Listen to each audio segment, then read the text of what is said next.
I'm 26 years old, mid-interview with an executive director. I'm wearing a navy dress and my best stacked heel shoes. I know I can do the job. And suddenly, I'm on the floor. Faceplant. My palms sting. He turns to me, eyes wide with horror. My response is instant. I'm fine. I spring up like this is normal. I force a smile. But inside, my body is a siren.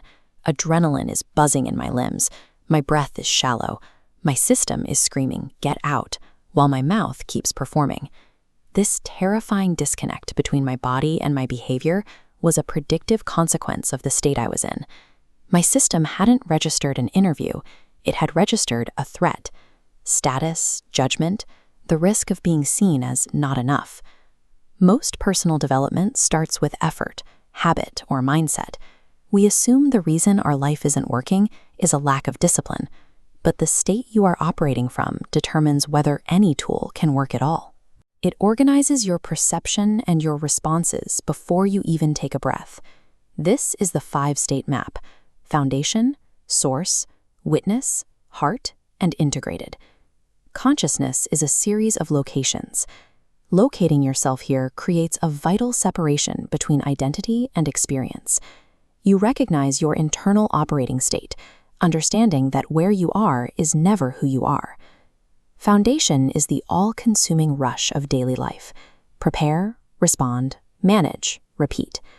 Most of us live here most of the time, believing the goal is simply to manage the pressure better.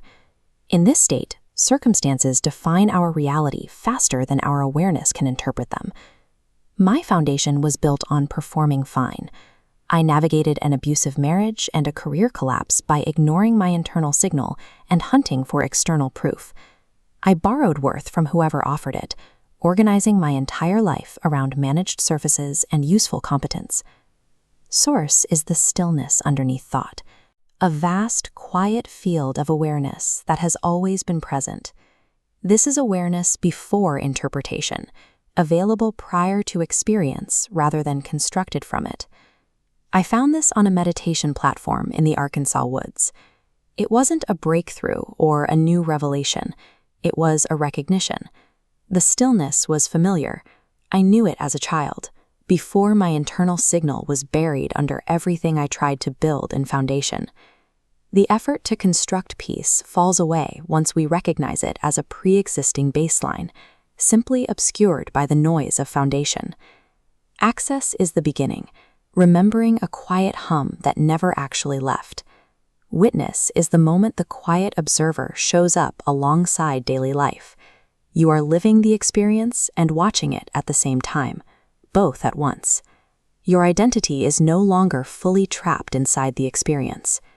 When my daughter was in a mental health crisis, I toggled between being present for her pain and drowning in my own guilt. But I could watch the thoughts. If I'd been a better mother, she wouldn't be struggling. Witness is seeing the pattern run while you are still inside it. Heart is where dual awareness becomes stable enough that it no longer disappears under the weight of an experience. It is the capacity to hold grief and love in the same room, including contradiction without needing an immediate resolution. When my son went no contact, I wailed. I spiraled into a freefall of shame. But eventually, I could hold two truths in the same breath. I love my children fiercely, and I also cause them pain. Awareness stayed steady beside the devastation. Stabilizing this dual awareness allows us to survive profound complexity. We stop demanding that life be fixed before we are willing to stay present. We can own our part in a rupture without collapsing our entire center. Integrated consciousness is the condition where returning to foundation is no longer experienced as failure. Awareness remains stable, even when circumstances challenge your identity. In the messy reality of family repair, I still default to stress and shame, but I return to myself faster.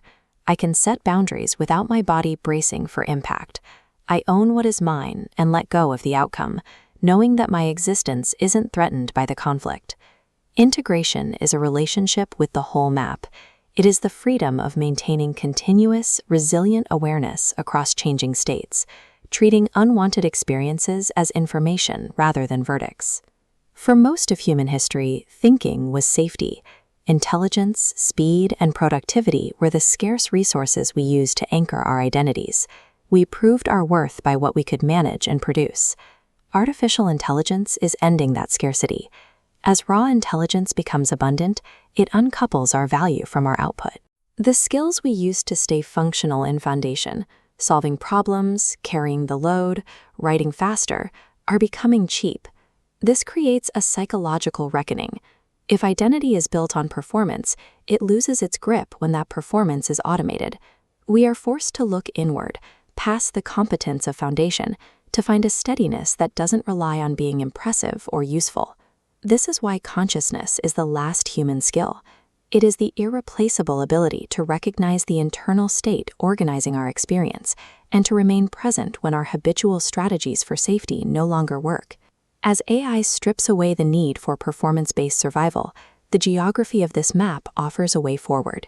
Navigating these states allows us to reach for an individuated purpose, a way of being that is defined not by output,